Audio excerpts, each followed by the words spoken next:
Welcome in to another edition of the JMU Sports News Podcast. I'm Bennett Conlon, joined by Jack Fitzpatrick. Jack, I guess we got to start with an apology today. Hey, we're sorry to the College Football Playoff Committee for leaving James Madison out of the College Football Playoff yet again and having horrible rationale for it. That's right. That's all we have to talk about this week. Yep. No, we reported, obviously, that College Gameday was coming to JMU. We talked to a trusted source who told us they were coming there in Eugene this week. So we were very much wrong. It's an embarrassing mistake. We're sorry. It's one that I hope we can learn from, grow from. But again, it's really disappointing for fans, for us, obviously, to make the mistake. I know people are bummed about it. We're extremely bummed about it. Getting it wrong. It's embarrassing. It's not the standard we hold ourselves to. So we are disappointed. A lot of people have said some nice things to us this week, which we've joked about has almost like made it worse. Like that people really like us and have supported us and trust our work, and then to get something like that wrong is extremely disappointing. Yeah, big egg on our face. Kind of in the hurry to be first, we followed, I think, our practices where we had the source, we vetted it, we trusted them quite a lot, actually, and we reported on it. Unfortunately, it turns out to be wrong. At the end of the day, they end up going to Eugene, Oregon, and so kind of egg on our face where we end up very much wrong after reporting it. A couple of victory laps may have been taken by yours truly, which I completely own, and I took a couple fun left turns there with it. But, in the hunt, we saw this a lot, but like it was in the hunt to be first, which you can argue in today's journalistic world or click world or whatever it is, in the hunt to be first, sometimes you may jump over a couple of steps to get there. And I think that ended up being kind of an embarrassing moment for us with it. Hopefully it doesn't destroy your trust, the listeners' trust in us, because we will learn from it. We'll move forward with it and really strive to make sure that we get everything, quadruple checked and really source it out and suss it out, because potentially, and not to, put the cart in front of the horse here, we'll have a college football playoff run, a college football coaching search here ahead of us where we plan to kind of see what's going on and tap on some people to see how things are shaking out. So hopefully you stay along with us. We'll be smart with that all. Not saying we're going to be breaking any like crazy news and get another egg on our face. But we'll definitely be kind of reporting on that, seeing how things go there. And I don't know about you, Bennett, but the 48 hours from Sunday when the news broke to kind of now when we're recording, though, was a wild time, because you then see the hatred that's out there in the world. Like, and again, you're right. Like the listeners that we have, the community that I think we've built has been fantastic. So many people offering words of support. The DMs, both on my personal, on the JMU Sports News account, were fantastic. The nice ones, because we also got some very rude ones. They were great to read and kind of understand like that what we do does matter, because something this made me kind of take a step back and realize was the amount of time we put in for essentially no money, that then brings the amount of hate it brought, where it started to leak over. I mean, into my radio show, I got a crazy man calling. This guy's trying to dox both of us, Bennett and I. Right. Unfortunately, I should say for Bennett, he didn't find your phone number. He found mine, and he plastered it all over his following. And I don't want to give that guy the time of day, so I'm not going to mention his name or anything like that. But it made me realize that, one, there are real consequences, but two, like, this is a huge undertaking that we've done for the past 8 years that has impact on our personal lives. And it just kind of made me like realize or think about where JMU Sports News sets up in my personal life, where I was like, man, this is a lot of hate, and it impacted my mental for a good 24, 36 hours. And I was like, I'm not getting paid enough to deal with this hatred. Yeah, I think that's fair. I think a lot of reflecting, right? And obviously it was not good reporting. I think we're better than that as reporters, and have been in the past here and at other places. So disappointing. Go ahead. No, I'm not worth saying what I was going to say. No, but it's disappointing, frustrating.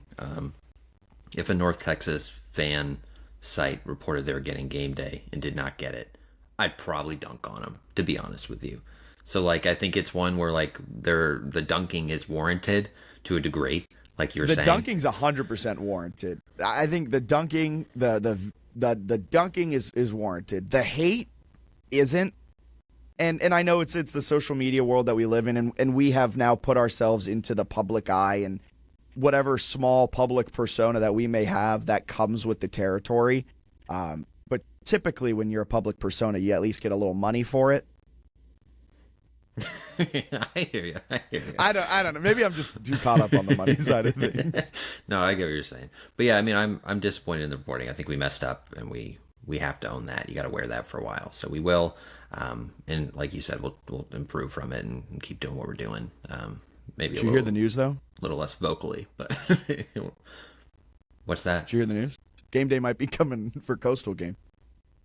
On the road. Too soon. Yeah. Just kidding. That's a complete joke. Too soon. My but bad. If Chesney does want to accept the UCLA job like publicly, now would be a cool time, man. Knock the water on the table, run away. For more than 20 years, SignPro has been proudly serving the Valley, helping local businesses stand out and get noticed. Whether it's vehicle wraps that turn heads on the road, dimensional signs that elevate your storefront, or long-lasting banners with yard signs, we bring quality and experience to every project. With a reputation built on craftsmanship and trust, we're here to make your message impossible to miss. Visit mysignpros.net and let's showcase your business with confidence. That's mysignpros.net.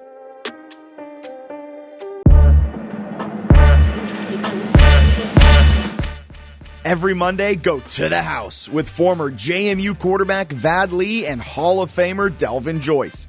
It's the weekly JMU football podcast with insider insight you won't find anywhere else from two guys who've worn the jersey.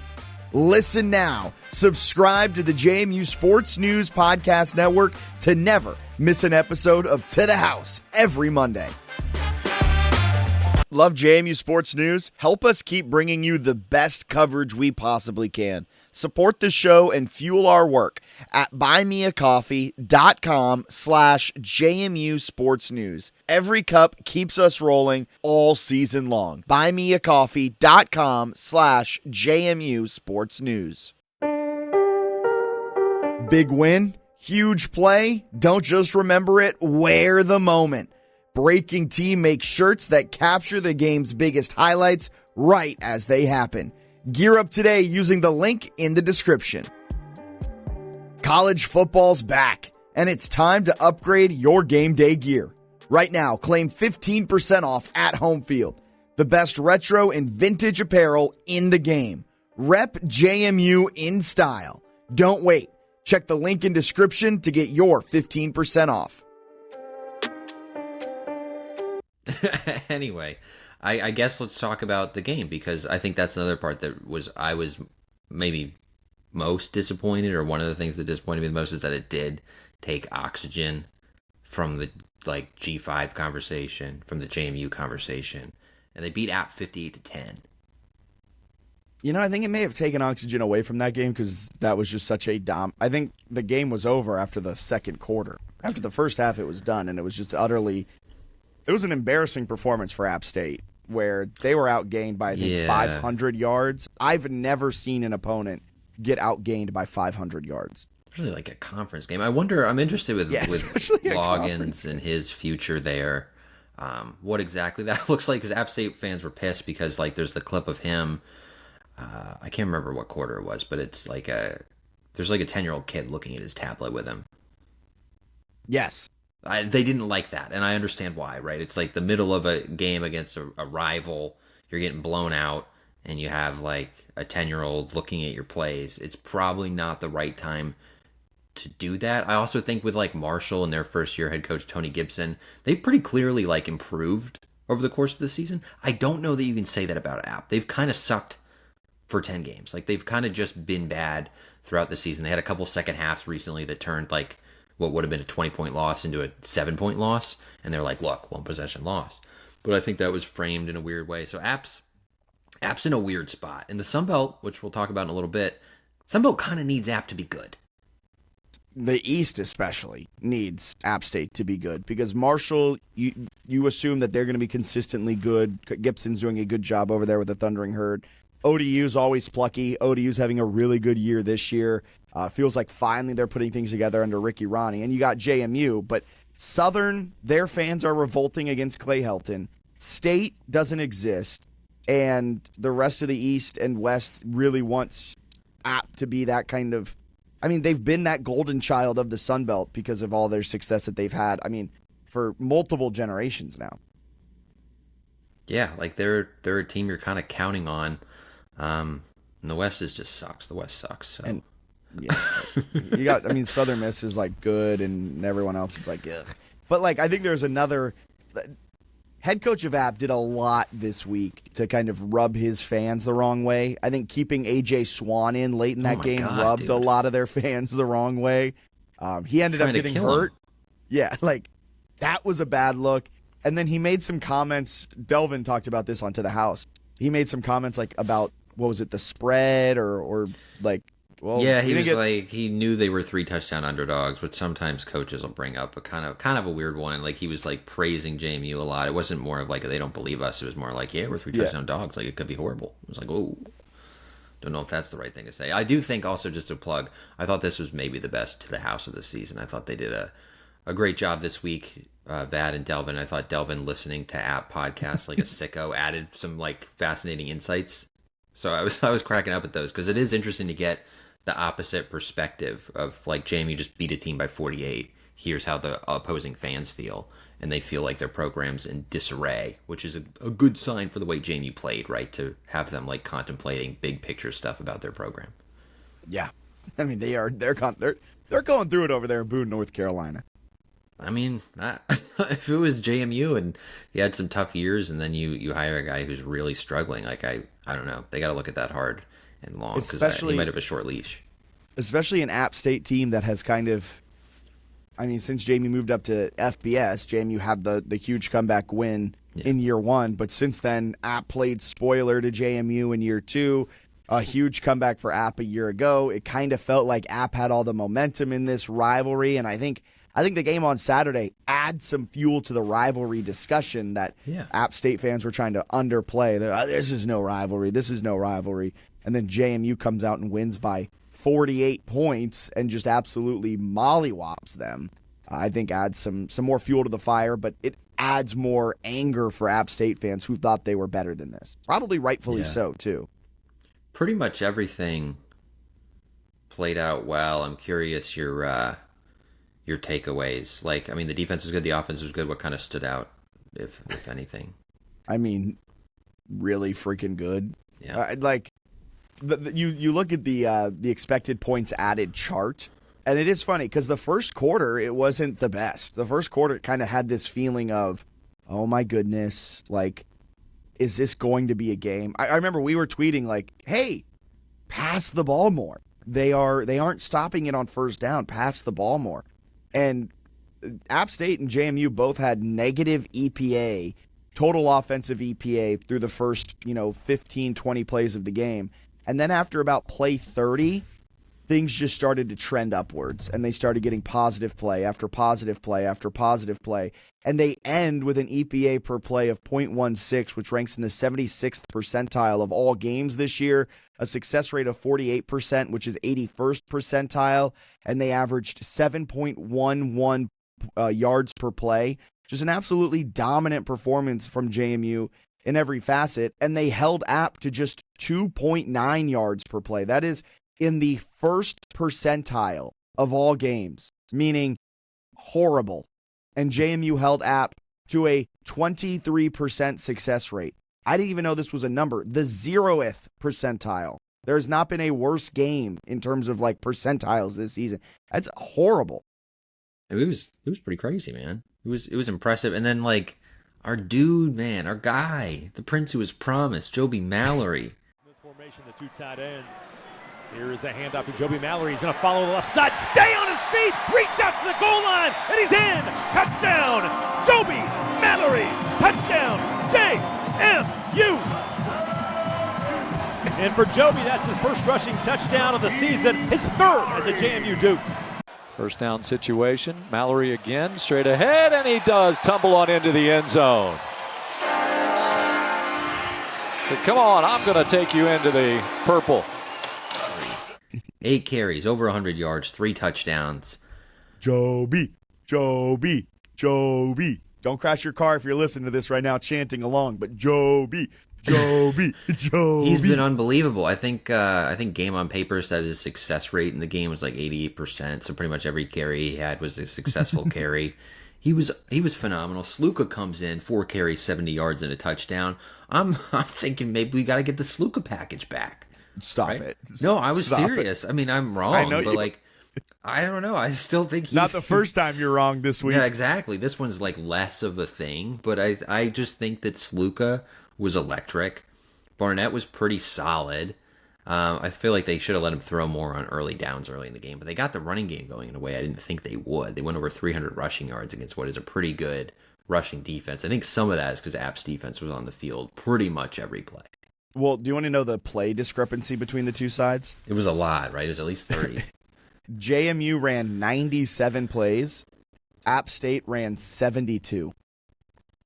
Okay, yeah. I mean, it was they were on the field a lot, doing a lot of good stuff. It was impressive overall. Defense was very good. Offense was very good. Special teams was good. Morgan Suarez hit from over 40 yards. I think it was barely over 40, maybe 40. Let me fact check this. While you're fact checking that, Joby Mallory's a dog. We do. I mean, the fact that this man had 8 carries, 105. That was good one under the voice.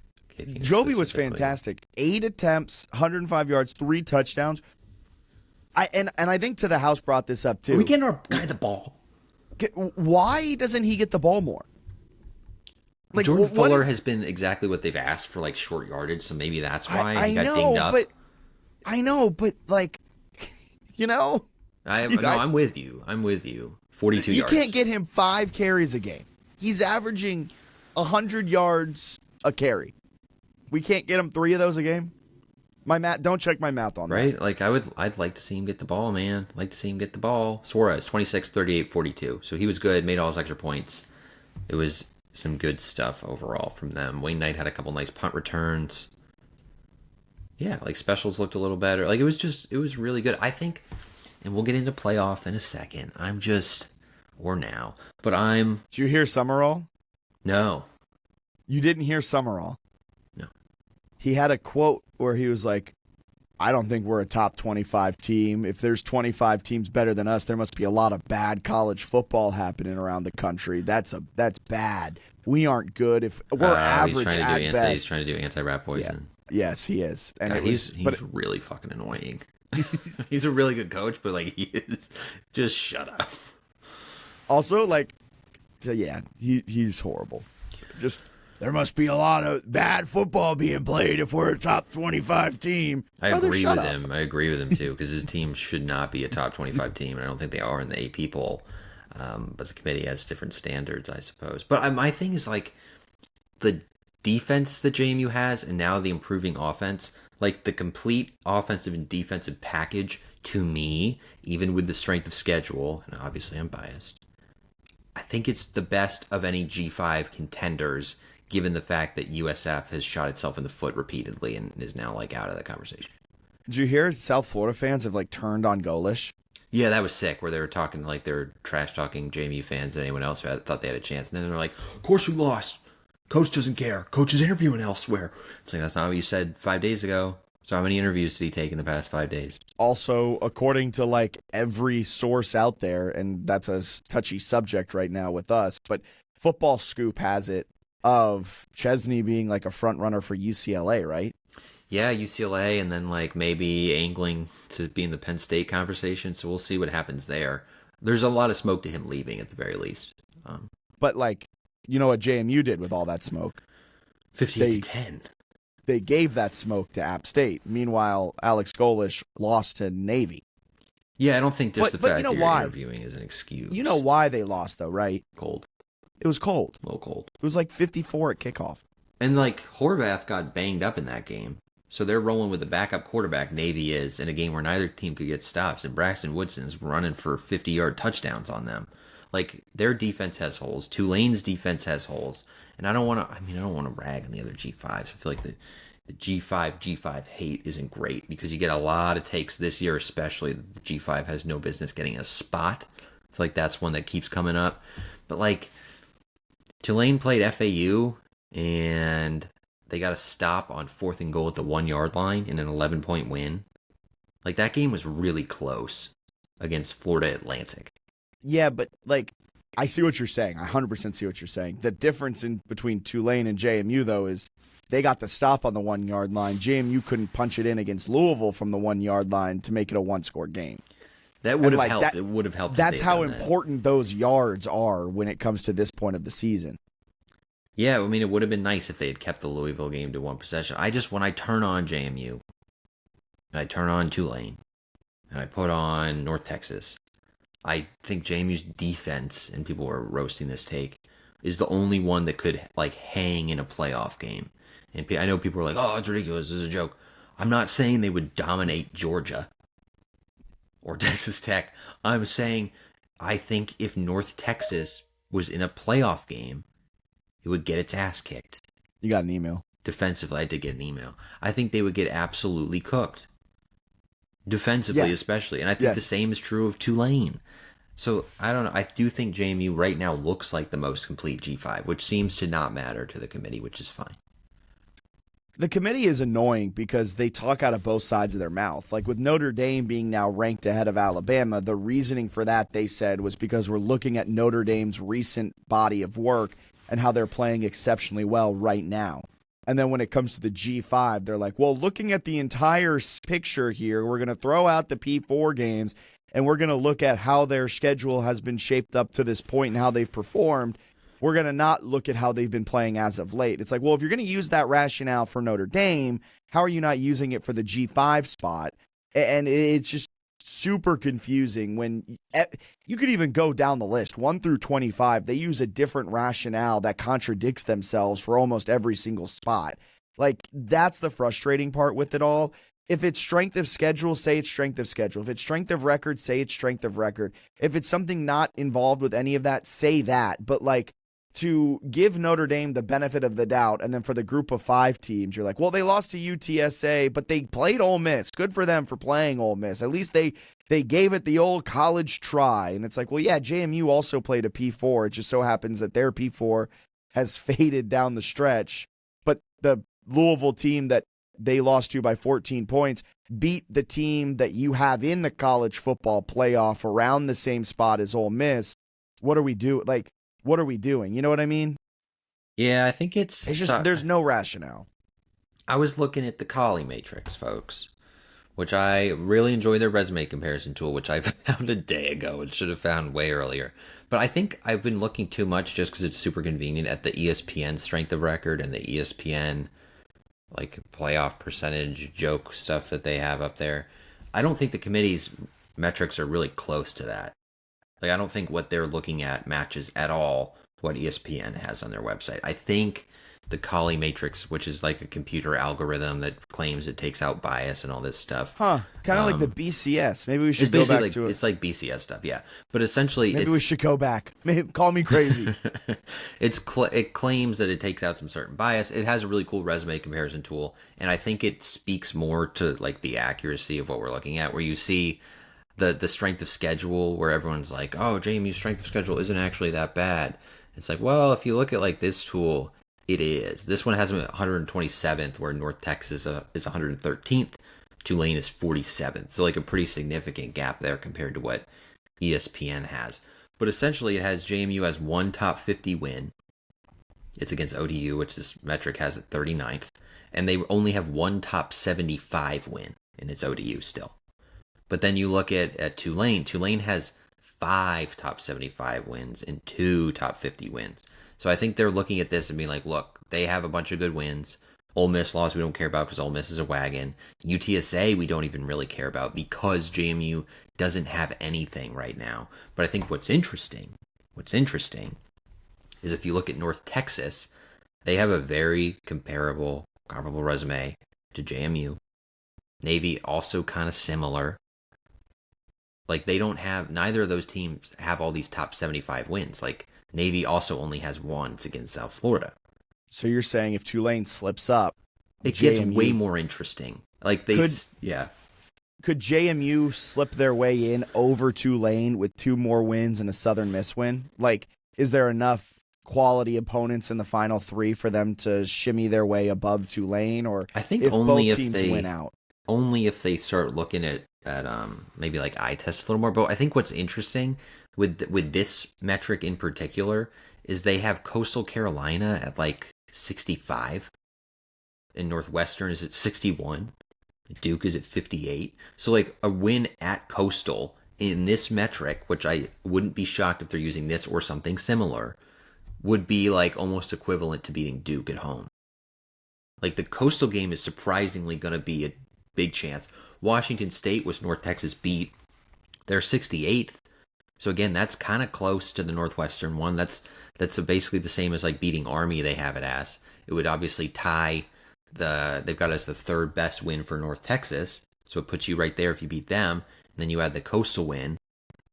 And then you add Southern Miss. They have, I think, in the top 60. So you got to root for Southern Miss to get in, because Arkansas State and Troy, I think they still have like an outside chance, and they're a bit farther back in the metrics. So you can go from 1 top 75 win to 4 in the next 3 weeks. If you're playing well also, I think it becomes way more interesting, especially if Tulane loses. They have Temple, and then they would have to win an American Championship game. But like if North Texas...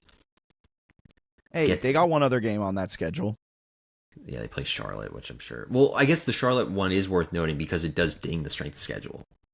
Right? Like that's a win that they're playing a game when JMU's playing a game where JMU's the only one that can really add to their resume that week. Yeah. From that perspective. So I'm interested to see what they do these next few weeks, because JMU is going to improve its resume pretty dramatically.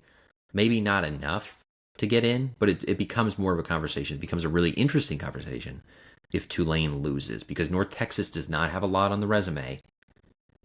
And Navy's going to be an underdog against Memphis. So it's just, it gets interesting. Because they had Memphis, the first ranking, unranked, but they had them as the 12. Yes. And Memphis doesn't have shit on the resume. So that's what's interesting. Like if JMU starts to build a decent one, and you look at the chart that I'm looking at, it becomes interesting. Like it looks way different once they start to stack these wins. You also, right, there's an outside possibility, or at least a possibility, that Marshall wins their next 2 and gets to 7-5 and starts to look a little bit better. Texas State just blew out Southern Miss. They finished the year, I think it's with South Alabama and ULM. They can get to 6-6. We got to talk about them in a second, just briefly. And like Louisiana plays Arkansas State and ULM. They could get to 6-6. So Liberty sucks. I don't even want to, Liberty, you just suck. So I'm not even going to imagine them doing anything. But the resume is going to get better, and it becomes interesting. The season's not done. The playoff dream's not done. The goal, you've said a million times, to win the Sun Belt. That's true. But I do think the playoff dream is still slightly alive. Yeah, that's cool for you to really dive into and look at this Collie Matrix each and every day. You know what I'm really going to enjoy? Competing for a Sun Belt championship. Likely hosting it. I know it's not officially announced. According to and take everything we say with a grain of salt. No, it would be. I feel good about this one. It would be almost impossible for JMU not to host the Sun Belt. Well, I felt good about the other one too, but I feel better about this one. I felt really good about the other one, actually. It's almost impossible. Almost. I thought we were about to hit the honeypot with the other one. I mean, it's almost impossible for JMU to not host the game. Like, if JMU wins one more game, they're definitely hosting. Like, even if it's Washington State and not Coastal. If they beat Coastal, obviously they're hosting. It clinches it. But, like, there's no... Obviously. Look, there's no way they're not hosting. I'm putting that out there. I want to put myself back on the chopping block. JMU's hosting the Sun Belt title game. 48 hours. No, wait. We're at 72 hours later, and Bennett is again putting his neck out on the line for this one. This one's I'm going to be right there with you, though. Because, this one, yeah. It would require an epic meltdown, and for Southern Miss to have some really impressive wins. Because which they don't have on the schedule. Yeah. Shout out to the Sun Belt too for having the tiebreakers all be like advanced metrics. Like it's not like conference record, conference against similar opponents, conference record against teams that you played on a Tuesday, record against teams with an L in their name. Because like some conferences get like real weird with their tiebreakers. For the Sun Belt, it's conference record, and then it pretty much immediately or is it then conference? Is it then record against similar opponents? Then immediately into like advanced metric tiebreakers. I don't even think it's pretty similar. quickly. I think it goes right into advanced metrics. It's like if you didn't play head to head, they go straight into advanced. Let me check. Let me check on this. Hosting. Head to head. If one team is still tied, it goes straight into the college football playoff rankings. But if nobody's ranked there, then you go into these advanced metrics. One of them, I think, is the Colley matrix that I'm talking about. And then there's some other ones. Let me see what Anderson and Hester says. I will say also, if it's the Colley matrix that they use for the tiebreakers of the Sun Belt, pretty good shot. They also that's do it for what like the the American and other conferences. Like yeah. But like that's a pretty good shot that that's what the College Football Playoff Committee is also using. Yeah, I can't get Anderson and Hester's website to load, so hopefully the committee uses that one. Let's see what the Massey ratings say here, folks, as we go real slow. I also love that these metrics they're using have just the like worst user interface you've ever seen. It's like they made the website in 2000 and didn't with update like ever. Pure regular like, this HTML. Is fine. This will it be looks just like a fine. SMAD kids project when they're learning how to code. Yeah, you but weren't a SMAD major, never mind. My guess is they're taking a peek at these little metrics. Although 1000%. Massey's got JMU 39, Tulane 40. So yeah, but I don't care about Tulane. I care about Southern Miss. Oh, for the we're not in a tiebreaker with Tulane. Southern Miss here. Why don't you guess where Southern Miss is? This conversation has adjusted your computer to the left so much. I had to move it because I got glare. Sorry, I got glare. I can't see this page, and I could turn on my screen brightness, but I'm old. Okay, guess where Southern Miss is. Then I'll move it back. 67. 96. That's why they have no chance. They're also. Do you see this? They're playing like at 3-7 South Alabama. Do you see the spread? No. They're a 1.5 point favorite. They're ass. Should be fun. But you need them to get to 9-3. They suck, but it would be helpful if they got to 9-3. Yes. Do you want to talk Texas State here? Yeah, I do want to talk Texas State here. Sleeper agents. I think they're a Shout sleeper out to agent. them. I think they're a sleeper agent. I think, Say it one more time. Some people might think, hey, maybe you hold off a week to have any sort of takes and you just shut up after the week you guys had. But here I am. I'm a moron.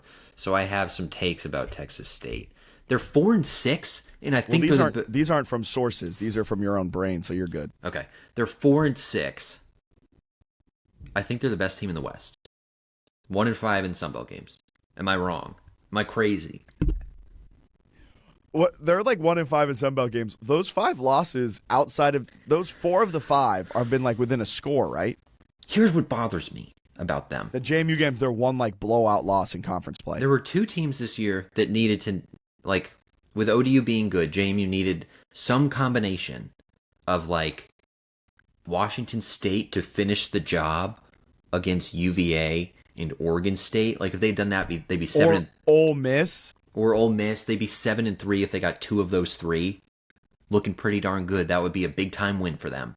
Instead, it's a decent win, even though they're playing good ball. They also were starting the wrong quarterback at the beginning of the year, so North Texas and Washington blew them out. They made a fix, and now they're a respectable team. And Texas State was one. Texas State was supposed to be really good. Louisiana also could have been good, but their quarterback got hurt week 1, whatever, forget it. Texas State, your coach is good, your offense is good, your quarterback is healthy, he's a stud. They start 3-1 with a win over UTSA, which we all know UTSA is really good if you beat them, and if they beat you, it doesn't matter. Okay? That's what the committee has told us. So they beat them, which means, if we're going off the committee logic, this is a really good win for Texas State. Then they get into Sun Belt play, and I'm all right, these guys are about to be a wagon. This is a team, this Tuesday night game is about to hit. They play Arkansas State.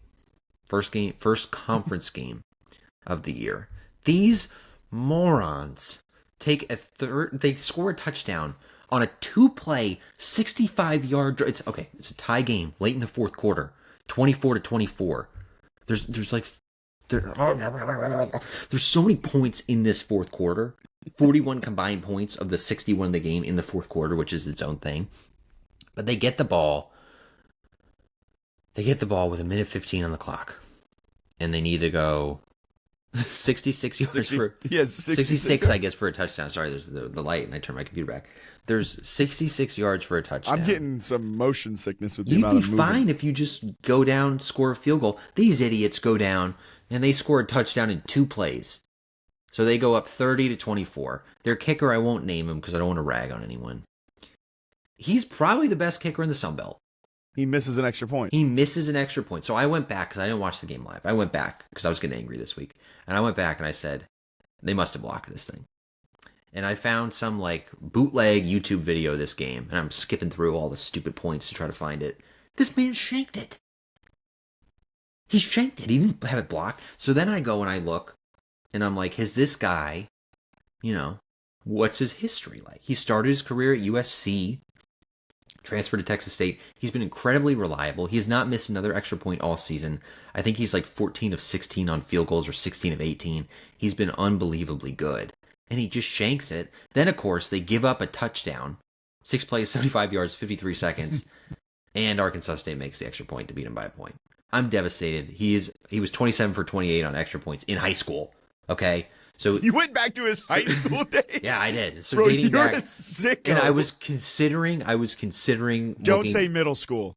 No, I was considering to see if it was blocked in high school, and then I was gonna go middle school. I was gonna call the high school, and I was like, that's too far. So anyway, he misses this on inexplicable. Okay, so that's one. That's whatever. Troy the next week, they're at home, and I'm like, this team's gonna bounce back. Don't worry about that. This is fine. They're still a good team. They're still gonna have a good record. They're leading 21-0 in the first quarter. They lead 28-7 after a quarter. They lose the game in overtime. Just what are you doing? What are you doing? Then they lose to Marshall, which is whatever because JMU has Marshall as a common opponent. They lose to Louisiana, but Louisiana, that's one you like to just see them get done because you're a better team than Louisiana. I think they had the lowest post-game win expectancy of any team this year, according to Bill Connolly's metrics. It was 2.7% for Louisiana in that game. And guess who lost it? Texas State. So then Texas State plays Southern Miss. And everyone's like, let's just get Southern Miss to 10-2. It'll be a big win in the Sun Belt Championship game. It'll mean a lot. It'll be a signature win. Let's just have them keep winning for playoff aspirations. And G.J. Kinney says, no. Back against the wall. We're 3-6. We need to make a bowl game, boys. Let's fire up the troops. Let's play defense. They beat them 41-14. What are you doing, man? Just either take all your stupid losses or figure it out at the beginning of the year. So it's so frustrating because they should be an 8-4, 9-3 team with losses to Marshall, JMU, Arizona State, and it would have been a really nice win. It would be up there with beating ECU or beating Navy. Instead, they're going to be 6-6, or they're going to lose one of these games down the stretch. Are they a sleeper agent infused by the American Athletic Conference? I don't know. They're going to the Pac-12, so maybe it's just maybe they're one last middle finger to the conference on the way out. Yeah, they just want to burn them. I don't know, but it's just absolutely unbelievable what they did to Southern Miss. They're not a good football team. They are. You just said they are. Are they though? I don't know. I'm so mad at them. I'm just mad at them. You're not a good football team in the sense of I don't respect you. Okay. Anyway, I think a lot of people could say that about us. I'm just mad about that. I'm mad about the Texas State situation because everyone's like, oh, the Sun Belt's killing JMU. And it's yeah, but almost only because Texas State decided to have a clunker of a season when they were supposed to be this great thing. And then the same in some way was Louisiana, which lost to Eastern Michigan by 3. They were the favorites to win the West. Yeah, they lost to Rice by 2. You win those 2 instead of being 4-6, you're 6-4 with a chance to get to 8-4. Right? Marshall could be 7-5, ODU 9-3, Texas State 8-4. That's 4+ wins over teams with winning records. Washington State, you do what you're supposed to do. Liberty, you're paying your roster gazillion dollars, and Jamie Chadwell can't get him to play well. So it's it's not JMU's fault that they're in this position. It just seems like a lot of like things went poorly. And I will say, moving forward for Liberty, I think the Flames will figure it out, because I know a lot of JMU fans are upset that they're on the schedule now, like every year for the foreseeable future. That should moving forward should be like a good win. They better figure it out. I mean, they better figure it out. With the amount of money they have, though, that team should be good consistently. Maybe every now and then, they have a stinker of a year like this year, but moving forward, that game should be one that helps JMU. And now that Texas State's leaving the conference, you no longer have to worry about G.J. Kinney pooping the bed every single time that a big game comes on, the big lights come on, and he'll be doing his poo-poo in the bed over there in the Pac-12. I remember when Virginia Tech fired Brent Pry, and I was like, at the time it was 3-1 Texas State, and I was like, man, G.J. Kinney could be a fun guy. He's done a really good job in Texas State. And then he ended up like losing, then losing again, then losing again, then losing. And it was just like, oh, never mind. He's going to be at Texas State for the next 5 years because of this one season. Yeah, it's a bummer. It's a playoff bummer. But, all right. So, anything else when it comes to the college football playoff? I think there's a chance they still make a run. Temple, everyone's rooting for Casey Keeler. If Tulane loses, I do think it gets really interesting. And then if Tulane doesn't win the American and JMU keeps beating up on teams, I still think they're going to have a chance, right? I think they're going to have a case to maybe be in. So, not over for the playoff. The goal is win the Sun Belt title, take care of business this week. But I think they're enjoy the Sun Belt title. Like, as a fan, I am so excited for December 5th when JMU is, I'm going to keep saying potentially, but all signs point to it actually happening. No, I'll say it, man. Come on. What is there to lose, right? We learned our lesson. You're right. Credibility has been shot to the moon. Although some people would argue, some people would argue we never had the credibility to begin with. So potato. So true. How long? Because I'm the master of bringing up things from years ago. How long do you think I'll keep bringing up game day sources, everything like that? I feel like we still talk about Connor Mitch, so probably for a while. Yeah, Connor Mitch too. Like, not to get on this whole. Not to get on that, but like, what could he have done in that offense, man? We don't know. We never know. Brian Short, greatest quarterback in JMU history? How do we know Connor Mitch wasn't the second greatest? According to my advanced metrics, my formula that I put in, the national championship really helped Brian Shore. I also loved like how little attention there was for FCS stuff, where Connor Mitch came in from South Carolina and then like broke his thumb doing laundry, and everyone's just like, I just don't care. Like now, if Sluka this year broke his thumb doing laundry, everyone would be like, what? Huh? I also, going back to FCS and college football playoff that you brought up, it is objectively hilarious how it's essentially just copied and pasted the FCS playoff formula, where they reward FBS wins, but when you were in an FCS team and you lost to an FBS team, they were like, better luck next year, guys. But if you won, they were like, congratulations, this is an awesome resume builder.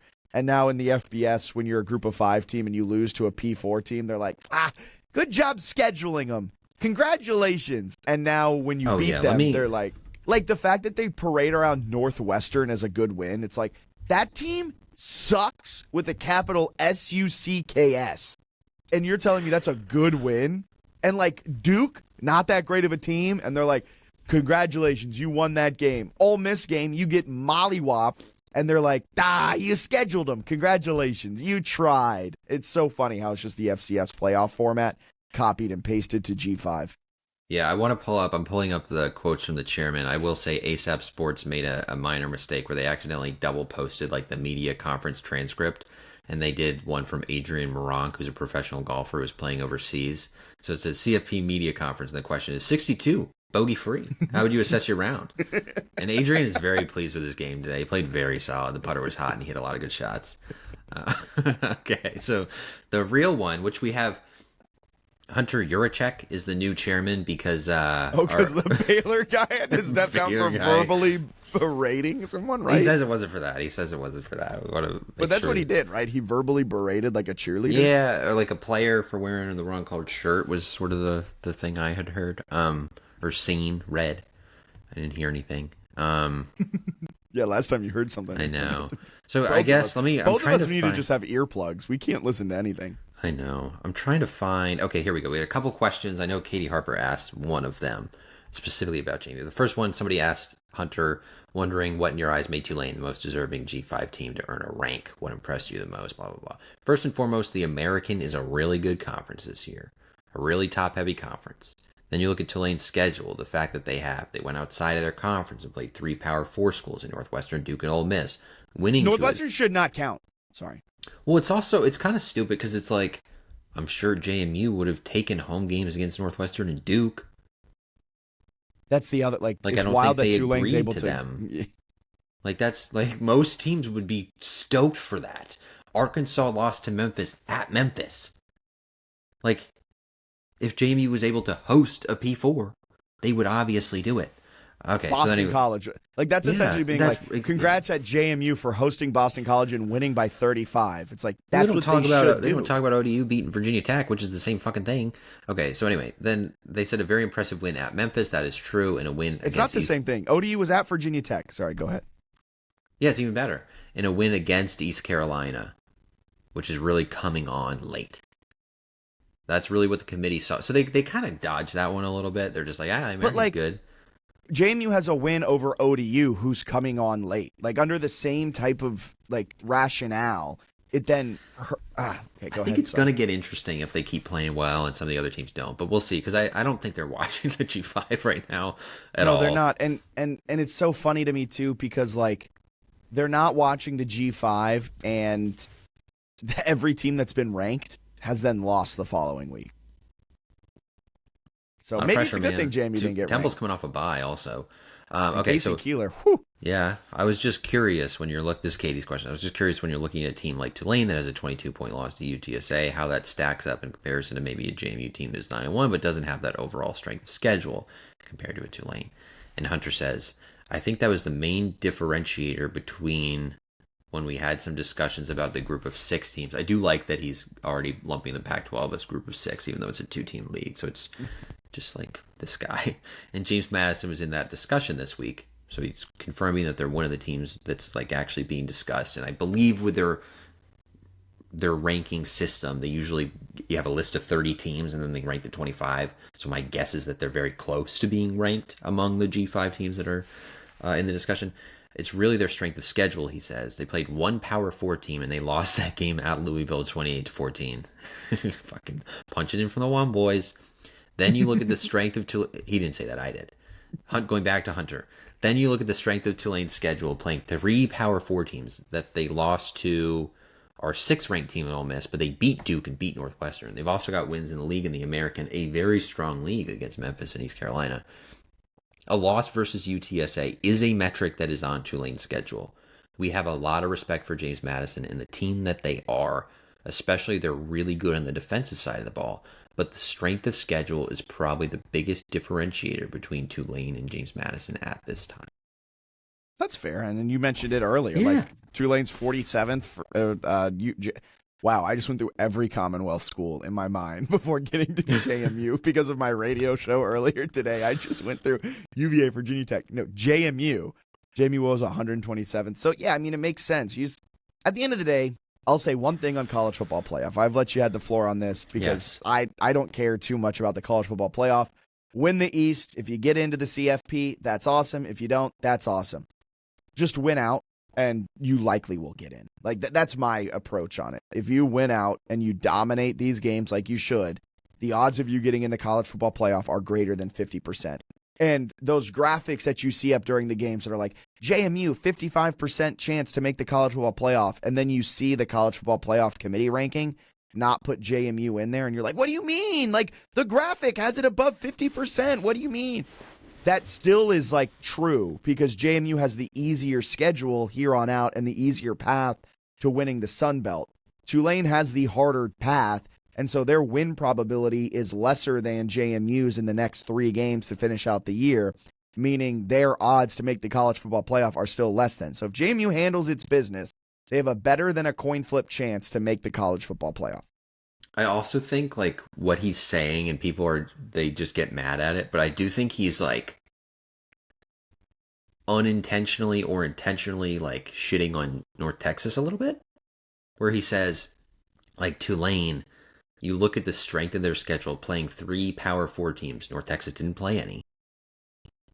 They've also got wins in the league in the American, he says about Tulane, a very strong league against Memphis and East Carolina. Guess who didn't beat Memphis, East Carolina, Tulane, or USF?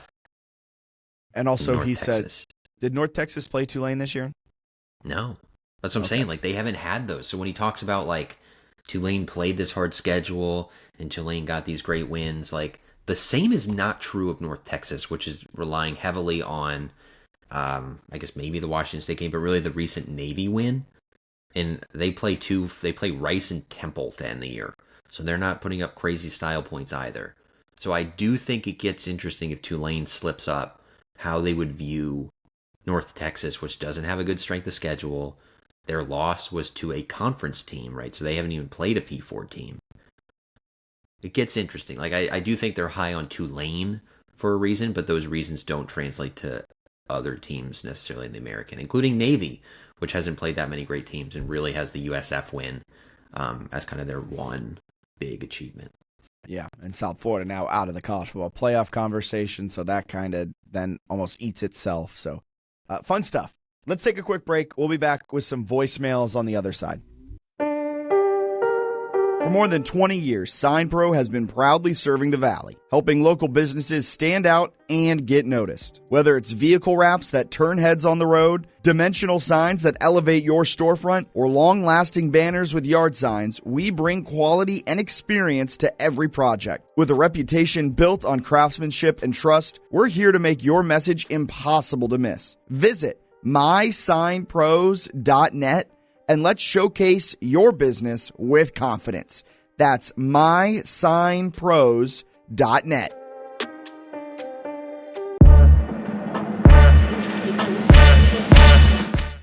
Every Monday, go to the house with former JMU quarterback Vad Lee and Hall of Famer Delvin Joyce. It's the weekly JMU football podcast with insider insight you won't find anywhere else from two guys who've worn the jersey. Listen now. Subscribe to the JMU Sports News Podcast Network to never miss an episode of To the House every Monday. Love JMU Sports News? Help us keep bringing you the best coverage we possibly can. Support the show and fuel our work at buymeacoffee.com/JMU Sports News. Every cup keeps us rolling all season long. Buymeacoffee.com/JMU Sports News.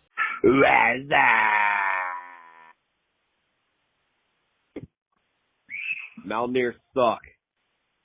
What a tremendous win against this team. Their fans are talking smack all week long.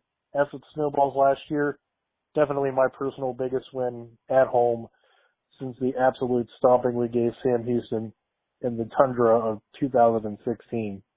Thank y'all. Go Dukes! JMU fan Jack here on Twitter. Hell of a fucking game today. Hell of a game. Both sides of the ball, dominant. This is maybe a top 10 JMU game of all time.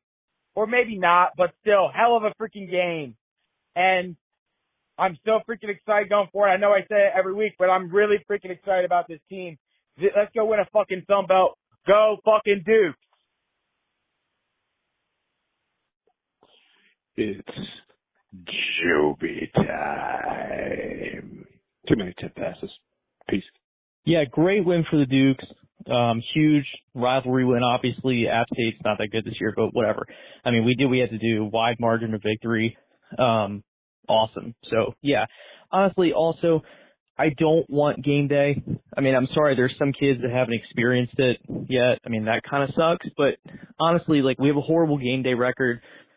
2 games left to go. This is not the time to be playing around. So, honestly, I think it's a blessing in disguise. Also, lastly, I can't be the only one that notices this, but these player names are kicking Kurt Dudley's ass on the broadcast. I mean, oh my God. DeGenario, Spagnotti. I mean, poor Kurt. Love him to death. But anyway, go Dukes, and looking forward to Washington State. Overreactions? Oh, wow. What a time, boys. You guys might as well delete your accounts, right? Buy me a coffee, more like buy me my tickets that I paid for. JMU sports news, more like JMU sports news. Okay, these are getting really bad, but I'm totally kidding. And I hope we all learned something from this. If you went out and paid for a hotel and you're mad about it, and you bought tickets and you're mad about it, I suggest you go out and you enjoy the game because the Dukes are awesome. You should be doing that anyway. It's a bummer that game day is not coming, but maybe it's awesome also because now we can focus on winning this game instead of all the other stuff this week. Life is all about learning lessons, and I think learning happened in this case. Bennett and Jack, I hope we learn from this, and the fans, I hope you learn from this too. Double check your sources, all of us, and let's go out and root for the Dukes this weekend. We've got a great game coming up against Washington State. Sports news guys, I hope you keep doing this. Appreciate your engagement with the JMU community. You guys want to come to the game Saturday? I got your tickets. Go Dukes. Welcome back in, JMU Sports News Podcast. Some fantastic emails. As always, the email. Did I say emails? Voicemails. Did I say voicemails before? I said voicemails before.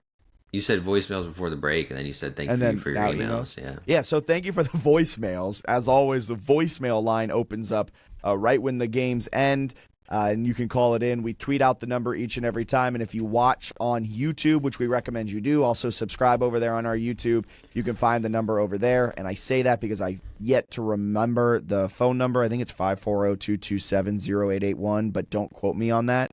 But you can find it on our YouTube and you can find it on our Twitter. We tweet it out after every single game. So appreciate everyone for sending in those voicemails. Always appreciate them each and every week.